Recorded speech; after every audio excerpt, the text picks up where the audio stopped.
It's my first time with Data Science Festival, so thank you for having me. And because it's my first time as well, I've just been trying to gauge the audience just as the level of technical ability in SQL Server and in R and possibly data science fields as well. Didn't realise how well that Gavin's talk would lead into mine, but I guess the organisers did, so that all worked out very well. So this is just what I'm going to cover for the session today. I'm going to talk about specifically how R, the language, this new open source language, and how SQL Server actually connects with one another, how they integrate, and what benefit you can gain from learning a bit of both tools or gaining a decent knowledge of one and a strong knowledge of the other. I'm going to talk about some of the basics of R, so what exactly it is, what the business case is for it specifically. So why would you go and spend some time deliberately out of your workday to learn this particular tool? What value does it add to your daily work schedule, for example? And the one difference between mine and the previous talk is that we're going to do a couple of technical demonstrations. So I'm going to show you SQL Server 2016, what SQL Server actually looks like if anybody's not used it before, how to set something like this up for yourselves if you're a data scientist wanting to do this kind of build a data pipeline for yourself, how to execute your R scripts. So if you are an avid R user already, how to transfer those over to something like SQL. And I'm going to show you some of the libraries native to inside R. So there's something very key here called RevoScaleR, or they're known as the ScaleR packages, but they're very specific to what we're doing in data scientists. It's for big data, handling large text files, handling large data files, and doing what you would normally do as a data scientist on those kinds of files. Can I just quickly take a poll of the audience? How many people have used R before? That's quite high. Okay, how many would use it on a daily basis? And how many people have used it with SQL Server? One person? Good. Little introduction as to me. I came into the data industry roughly a year and a half ago now from a very strange background hobby. If you want to ask me about it, you're more than welcome to, because it's fairly embarrassing. Well, here's your clue. But I came in from a non-technical background originally, which seems to be the trend with a lot of what's going on in data science at the moment. So people are coming in from psychology degrees, and they're coming from computer sciences, they're coming from maths, they're coming from sciences. There's a very varied range of people coming into the world of data science. And these are some of the tools I use on a daily basis. So I use Microsoft SQL Server 2014 and 16. 2016 is the one with R inside it. It's a new feature, and so this is what I'm going to talk to you about today. And it's a product known as Microsoft R Server. I've dabbled in some NoSQL technologies on the outside as well, so things like Hadoop and Neo4j, roughly some things with Spark. But not much that really transfers over to this at the moment. So what I've got, I've got a LinkedIn. If you want to connect with me on LinkedIn, that's probably the best way to contact me. If you have any questions yourselves on the kinds of resources to go away and learn this, or any questions about data science in general, or just the data engineering side, that's probably my specialty. I do have a Twitter, but it's rarely used, and if you're interested in a more interesting data science related Twitter account, then I'd recommend coming to my companies. So we're a small to medium sized data analytics and business intelligence consultancy. We've been experts in SQL Server for around 15 or so years now. And we're just progressing now into the data science field. So we're changing our speciality. We are looking for new projects, and this is the kind of work that really interests us. So if there are any new projects out there, then we're more than interested in hearing about them. I'm going to start the talk with just an overview of what relational is versus a non-relational database. So the previous talk was excellent in explaining what a relational database is, where everything is in a ordered table with a row, everything's in a row, or with a column name, for example. Everything's structured and neat, but not all data is in this form anymore. We have different sources of data where, I think we're missing a slide, but I'll improvise. So the advantages of relational, for example, are where everything is structured in a neat table. It's a couple of main benefits are that everything is efficiently stored so that you save space. You have a very complex querying language which is capable of doing multiple things. So if you want to do simple queries like select these columns from this table where is active equals yes, then it's perfectly good for that. But if you want to write complicated procedures where you're updating data, deleting it, inserting new data and doing some complex maths at the same time, then the relational language like SQL is fantastic because it's extremely capable of doing so. But nowadays, with the introduction of things like the Internet of Things, so where data's coming in from wearable devices, it's coming in through your phone, and a structured table is not always the most efficient way of storing data, for example. So if you have one particular column where you know you have a couple of long values where they're maybe 1,000 characters long, but the majority of that data is maybe 10 to 12 or 14 characters, or it's a bit of an extreme example, but you're wasting a lot of space on all of those rows where there's 10 characters, 12 characters, because you have to compensate for the ones that are extremely long. So there are other technologies out there where something like a non-relational database is absolutely fantastic for this kind of thing. And this is what we'd use R for. R handles things like JSON, R handles things like text analysis, and it also handles audio analysis. There's so many different ranges of applications that you can use R for, and I'm just going to go through a couple of the basics, some of the basic applications.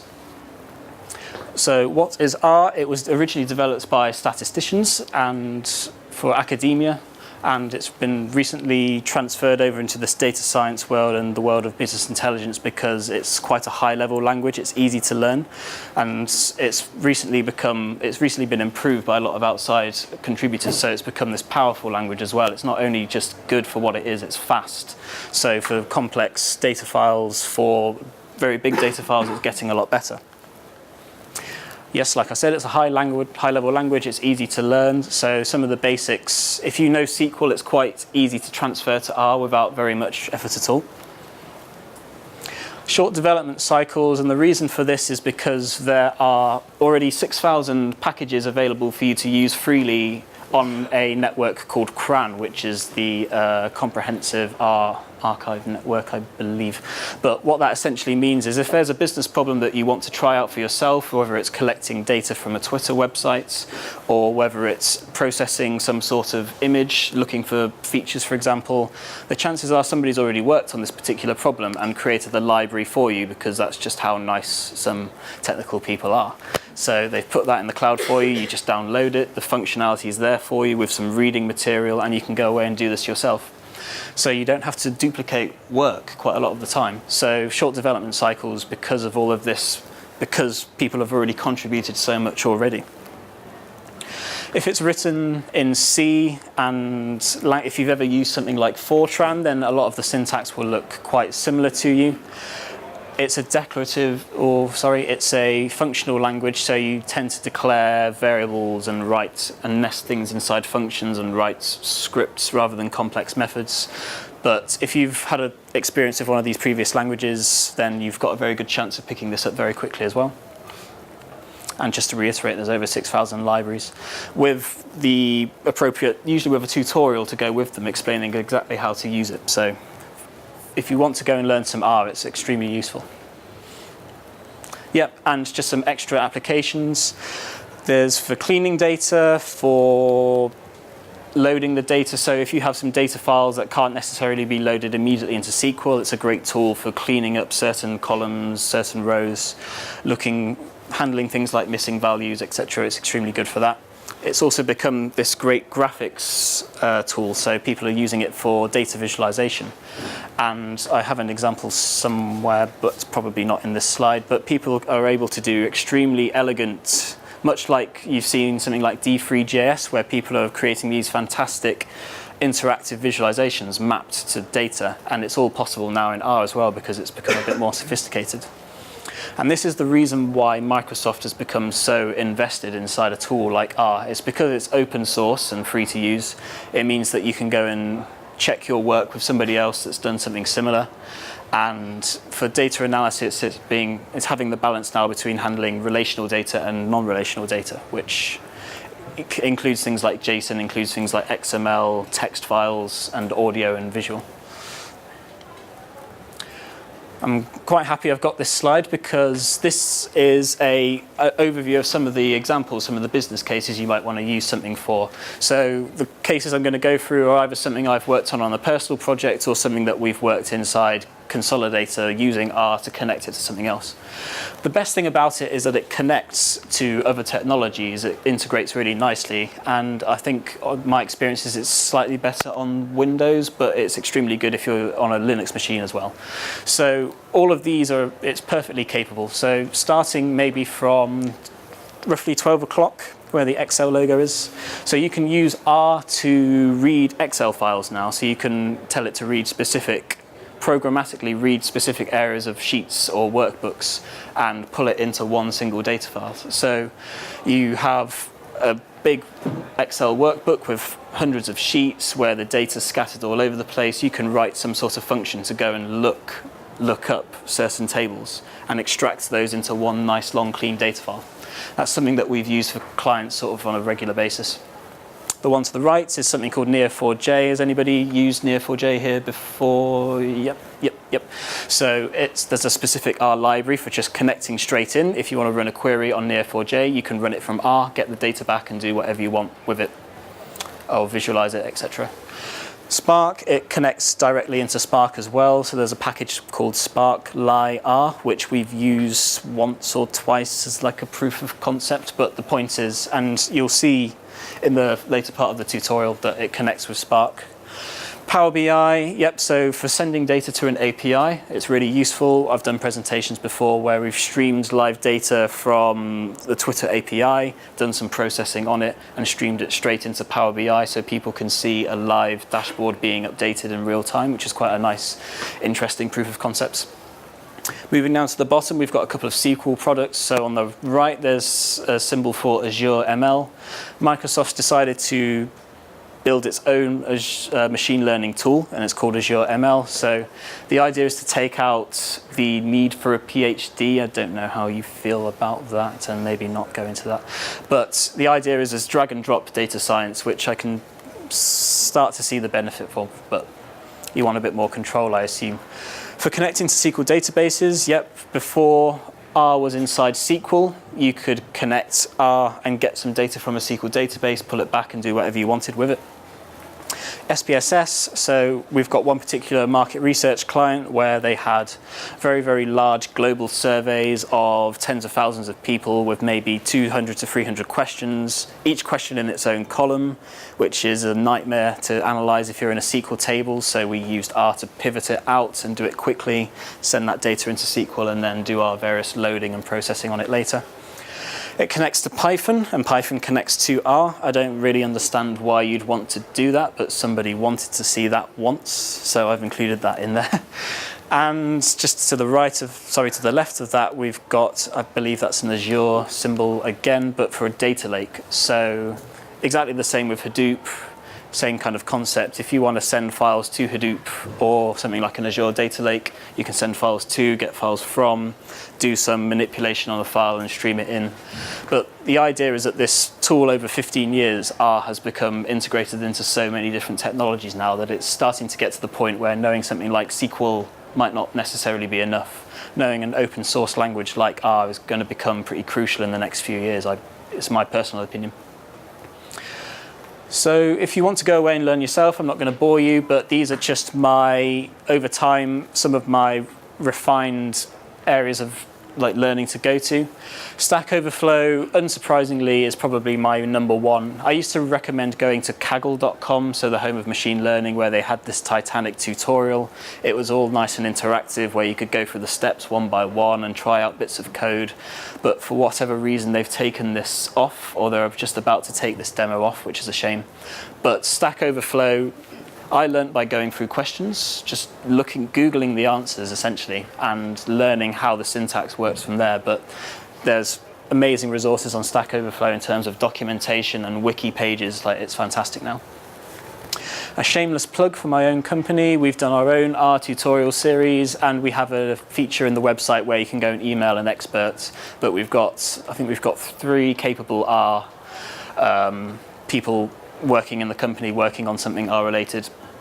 Or if you fancy being a little bit adventurous, there is something called Swirl, which is a package in R for learning R inside R. If you think that's a bit of a circular argument, that's honestly, don't worry, there's plenty of blogs about it. But the idea is you can learn R inside R and do some interactive code learning. So one of those three, number 2, is of my recommendations.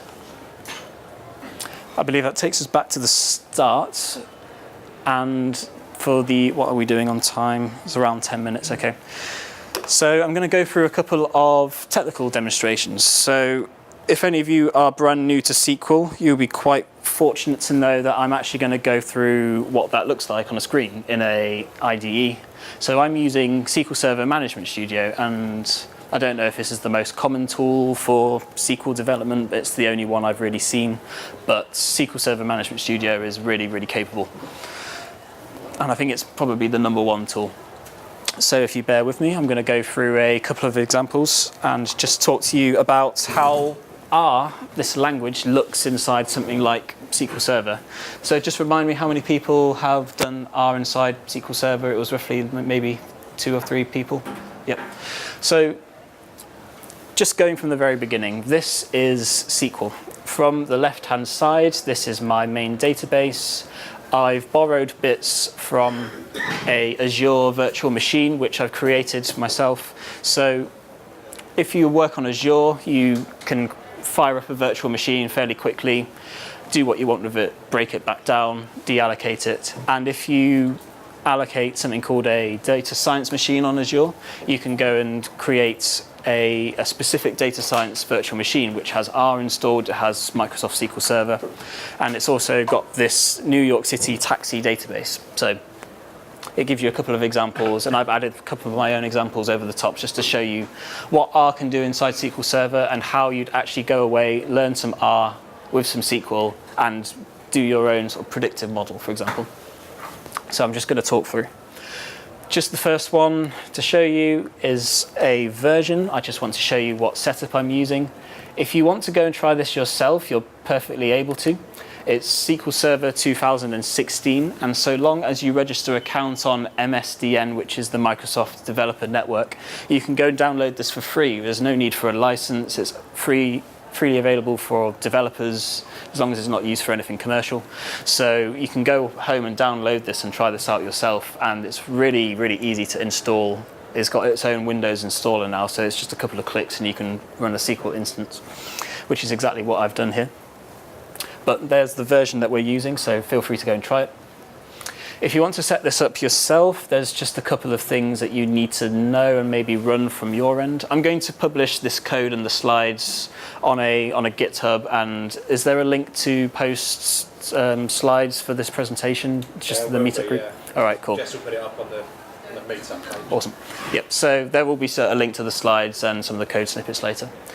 But essentially, you have to run 2 lines of code before you even begin, and it's not a perfect out-of-the-box solution, but it's extremely easy. You just run these 2 lines, restart, and you're away to go. So let's get to the business end. Let's take our first example. So declaring and executing an R script works in 3 basic steps. You declare this variable here, which is the SQL R script, and it's just nvarchar. You set it to whatever your script wants to be. So as you can see below, I've set it to just a simple aggregate of the iris data set that's inside. And the third part is that SQL's now introduced this stored procedure, system stored procedure, which allows you to execute an external script. Interestingly,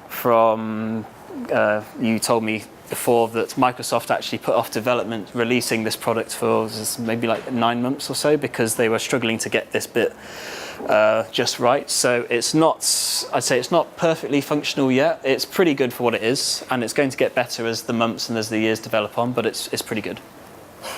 So I've declared my variable, I've declared my R script, which is just a simple aggregate of some columns, and then I'm going to try and export the result. I specify the language as a parameter, I specify the script as a parameter, and I'm creating this df, this badly named df variable, but I need to tell SQL Server that that's what I'm sending out to the user. So this output data one name parameter is a crucial part of this. So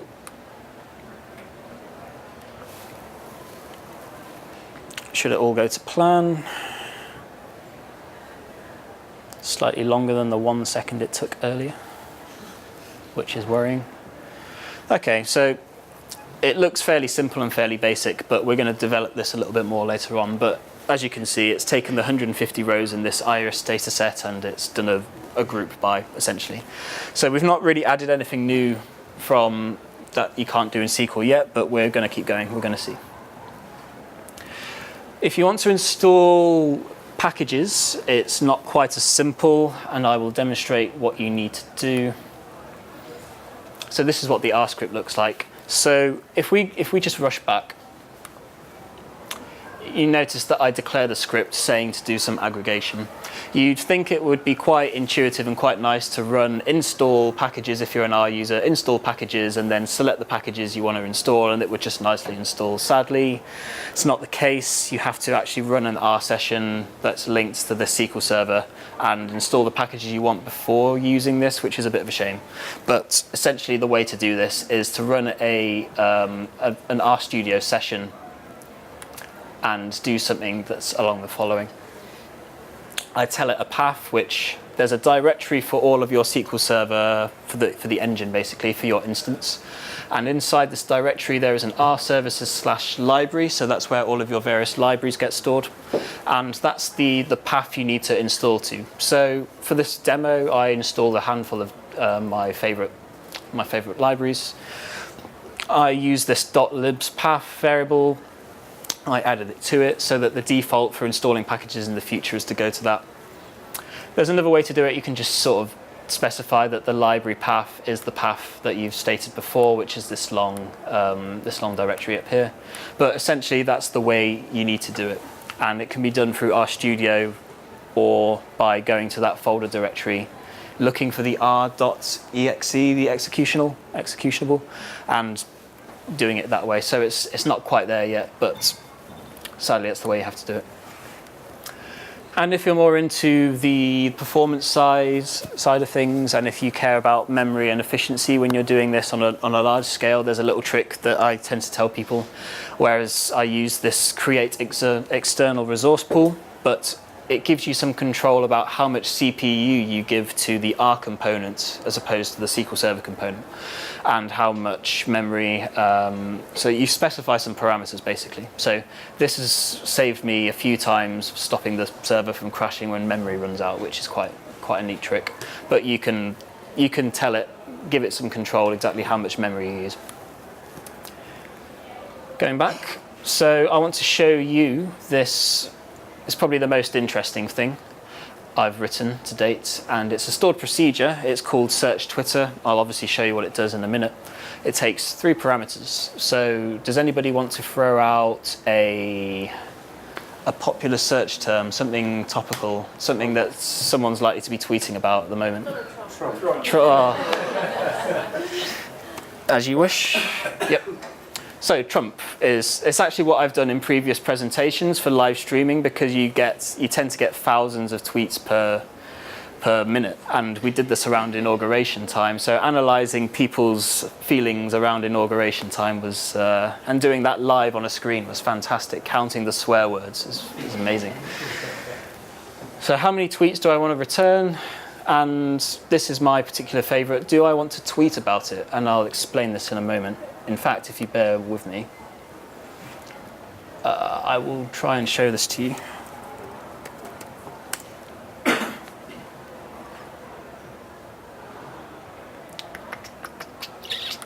Just log in with that.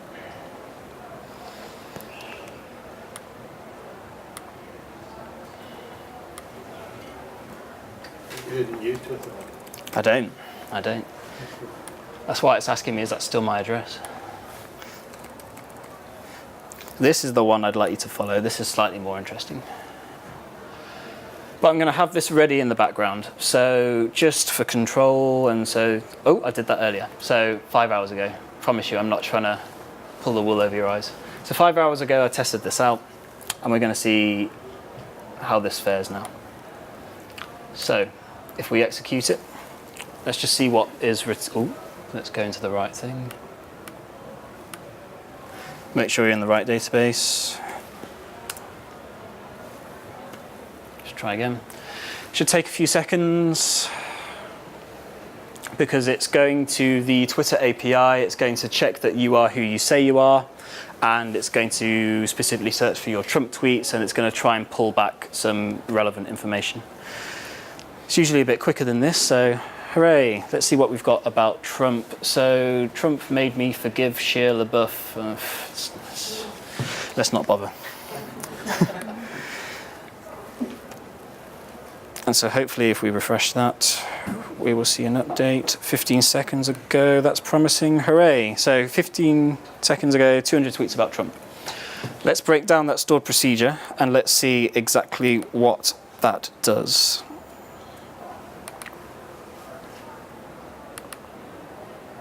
Okay. With a very old label. Let's ignore that. So those 3 parts I mentioned earlier, it's essentially those same 3 steps. So I declare an R script up here, and I set that R script to whatever my R script should be. So I take the libraries that I want. Just if you want to go away and try this yourself, TwitR with a capital R at the end is a library specifically for going and getting Twitter data. So another interesting thing that we've been using this for is analyzing the sentiment of people in our network. So I've got a program at home that will recursively go through all of our followers and get each of those person's followers, unless it's something ridiculous like over 10,000 followers, and it will pull all of those individual followers' tweets as well. So you end up with a nice big hefty file of maybe 500,000 tweets, and then you do some sentiment analysis on that, just seeing what people's hashtags are and et cetera, et cetera. And also doing weird things like predicting how likely your tweet is going to be seen. We've not quite worked that out yet. So basically getting an accurate impressions is quite something. Anyway, I digress. So I've specified my libraries and I give it some important parameters. And if you've used SQL before, this will look fairly familiar. I've given it an input parameter and I tell it to just add whatever that search term was into my script so that I have a degree of flexibility. I've specified the same thing twice, which doesn't matter. I tell it to go to a particular file to get my keys, so I don't necessarily have to write my access token inside my script, which is a nice, slightly more secure way of doing it. It has a particular function built in, which then goes and authenticates me. So, am I who I say I am? Yes, this is my key, my token, my secret. And then once I've got that data, I start processing it out. So I convert. So what actually the data comes back as is JSON, and this is interesting. So the API is sending you back JSON, and it's not necessarily in a table format. So what else do you do than go through individual JSONs and pull out things with a particular key? No, don't worry, because R's already created a function for you. There's a Twitter list to DF. So it converts that JSON straight into a table for you. So you don't even have to worry about it. Select the columns you want, add a table, add a column where everything repeats essentially, but that's the one earlier. Well, it will add a new column, and then this case when, if somebody says they want to tweet about it, then uncomment the line that says update status, and update status is a function for tweeting. So as long as you say who you are, you can tweet from an R console. And if you want to give every 10,000th customer that's followed you a special thank you, here's a voucher, send them a direct message. I don't know if that's really what you want to do, but the idea is you can trigger this script to fire off at certain times. So if you want to tweet about particular things at particular times, then it's useful. And then the exact same thing at the bottom, you're executing this external script with a slight difference. I want to control what data comes out when that result is returned. So I want any IDs to come out as a big int. Some of them are huge. I want the screen name or the Twitter handle of each individual person. I want the body of the tweet. I want the timestamp so I can do something later. And just as a reference for me, I want to know what was searched at this particular time. So you could run this function multiple times. But that's essentially how doing complex stuff inside a SQL procedure works. So how to combine R and SQL is essentially what I'm getting at. So this is definitely something that you can't quite do in SQL Server, and it should be fairly obvious straight away. So is there anything else particularly relevant that I could actually use on a daily basis? So does anybody here wish that in their SQL they could use, completely blanked out, the regular expressions, just some regular expressions for their daily work? I know that I think you can, but R has its own, you can use regular expressions to pull out specific things from strings, for example. So string manipulation gets quite interesting. And I'm just going to explain what this next thing is. I'm going to do the exact same thing again. I'm going to pull some tweets, and I'm going to just analyze the hashtags that people use. All I want is hashtags. I don't necessarily want to know what else they're saying. I just want to know who's using what hashtag and how common each hashtag is compared to each other one. So I declare my script in a comment, but I'm going to execute that. I create a table, and this will all become clear shortly. I'm going to insert into that table the result of this. Somebody give us another search term. Data science. Unimaginative, but here we go. I don't want to tweet about it because that's just overkill. Let's go down. What's going on here? So there's a select statement, which is where things start to get slightly more interesting.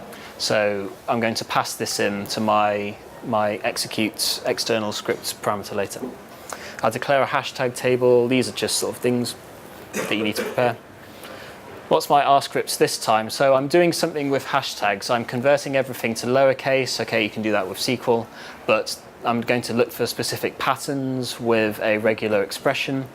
And then I'm going to substitute things out with a regular expression. So inside SQL, replace and the string manipulation functions have been sort of love-hate for me. If you want to replace multiple occurrences of a particular pattern, it gets slightly more difficult. You have to refer to chart indexes of things. But if I want to replace all occurrences of something with something else, then a regular expression is exactly what you want. So that's what I'm going to use R for in this instance. So all the hashtags I pull out, I'm going to put into a table and then execute that script. And actually what I want to do is I want to input a SQL query. And this is what you can do. If I have a big table of 1 million rows and I want to train this data, I want to create a predictive model and I want to stream in maybe 200,000 rows at a time and train it, you can use an input query of select star from this table to do that. And that's one of the nice little features about this new R feature. So you tell it what that variable will be called inside R, and then you treat it like a variable inside R. So let's go for this. Let's just execute the whole thing and see what happens. I'm going to pull out, let's pull out tweets where there's been more than 2, or greater than or equal to 2. Let's come on. A mouse would be great. So let's risk it and see what happens.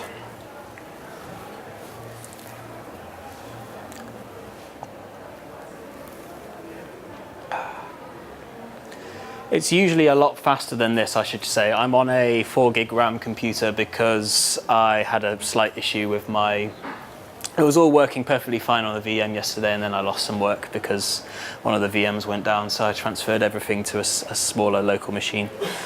But it seems to have worked. So it's pulled out the data science hashtag, unsurprisingly, but these are all the hashtags that people use alongside data science. And this is something that we use when we're trying to tweet.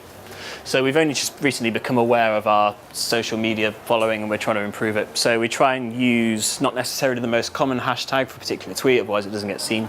Basically think of SEO, that use sort of niche hashtags which people might not necessarily be using. So even odd things get thrown up. So what is this ABDSC? Does anybody know? Anybody? Any ideas? No? See, I'd go away and search that now. That's kind of useful information to me there.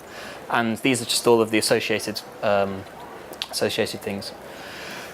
Okay, so I guess I've driven the point home with sort of a limited amount of time left, that it's extremely good for doing things in one tool in another that you can't necessarily do in that tool, and vice versa.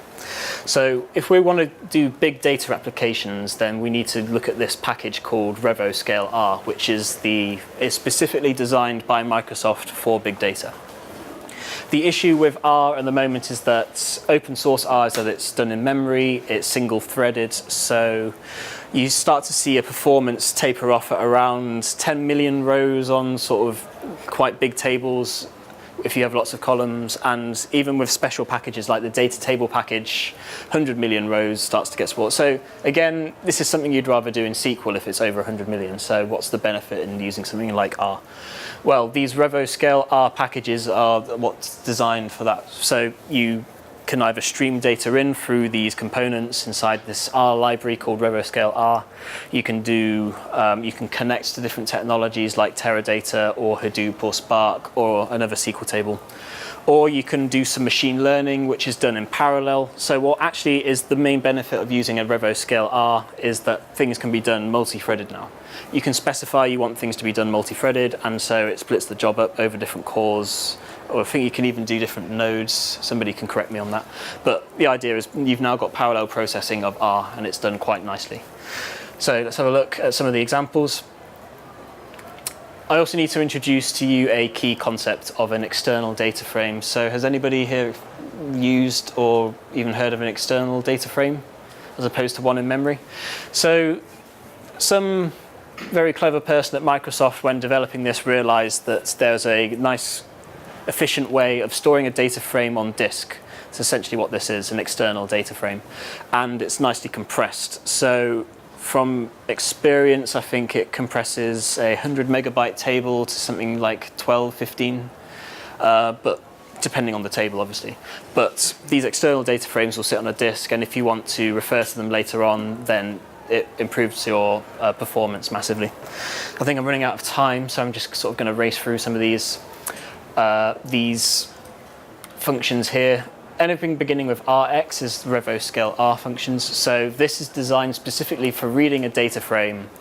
This particular one here, it's got 45 columns of 450,000 rows, so it's pretty hefty. Just to give you some statistics comparisons, Base loads it in around 15 seconds, data table loads it in about 5, Rx XDF to data frame will read it in and do a big summary of that file for you in 2 seconds. As well as doing that, it will do an aggregation of all your columns, which can be basically be grouped by. So if you've got areas of the country, if you've got country, male, female, it will give you a count of all of those individual. It will do aggregates for you across any column that can be aggregated quite nicely. And it will do that in under 2 to 3 seconds. So there is an immediate benefit from transferring some of your files into external data frames and doing it this way. I want to show you exactly what that summary file looks like if we've got time. I will race through it. So let's see. Let's try and demonstrate this in real time.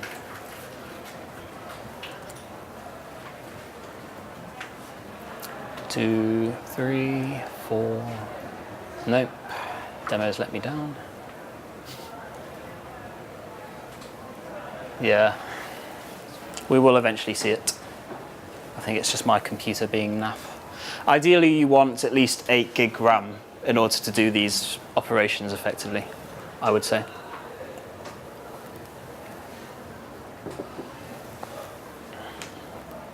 Wow. Yeah, okay, never mind. Has it done? Yep. So if I show you what this object looks like. I'll show you this table. It gives you, first of all, a data frame of your min, max values, including any number of missing rows. You might want to do some extra analysis on this later to remove missing rows, etc. Your various mean, standard deviations. So if you're dealing with strictly numerical columns as a data scientist, this will be particularly useful. You get given, let me show you. Your categorical data, so has it worked in this instance? Probably not, no. But usually what will happen is it will give you an aggregation of any column that can be aggregated into sort of nice group bys. And there's just a whole host of other functionality which I haven't actually had time to show you yet. Is it there?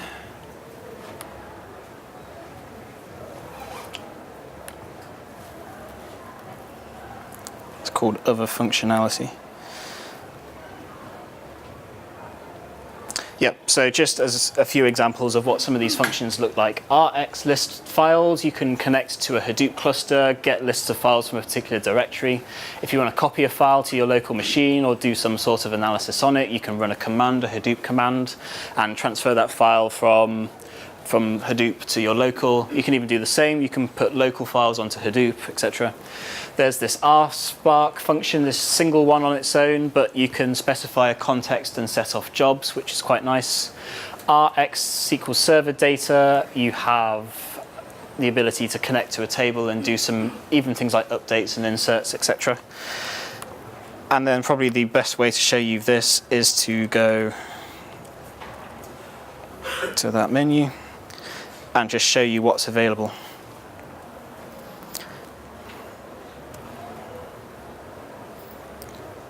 It's a bit of a mess. Nor is it in order.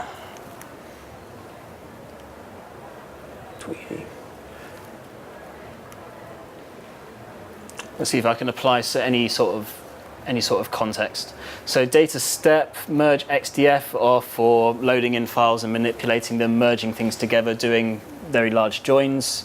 Line plots, there is a plotting function, so if you want to do some basic plots of things, you can.